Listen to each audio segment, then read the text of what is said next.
خبر شامل کرتے ہیں توسہ شریف سے ہمارے نمائندہ عطا اللہ کی۔ D S P circle Tosa بخت نصر کی حیدر اسکواڈ اور ڈولفن فورس توسہ کو ڈیوٹی کے متعلق بریف کرتے ہوئے بتایا۔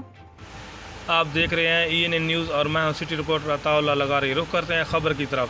D S P circle Tosa بخت نصر کی حیدر اسکواڈ اور ڈولفن فورس توسہ کو ڈیوٹی کے متعلق بریف کرتے ہوئے بتایا کہ ڈولفن فورس کا مقصد اسٹریٹ کرائم پر قابو پانا اور ان کی روک تھام کے لیے پولیس اور عوام کے مابین مثالی تعاون کے قیام، کمیونٹی بیسڈ پولیسنگ کو فروغ دینا اور یقینی بنانا ہے۔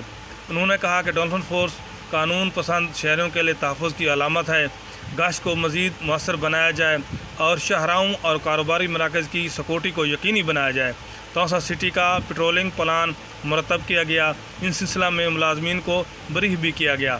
آخر میں ڈی ایس پی توسہ بخت نصر نے ڈولفن فورس کے جوانوں سے خطاب کرتے ہوئے کہا، عوام کے ساتھ خوش اخلاقی کے ساتھ پیش آئیں اور جرائم پیشہ افراد کی سرکوبی کے لیے بر وقت چوکنا رہیں اور پیشہ ورانہ امور پر توجہ رکھیں۔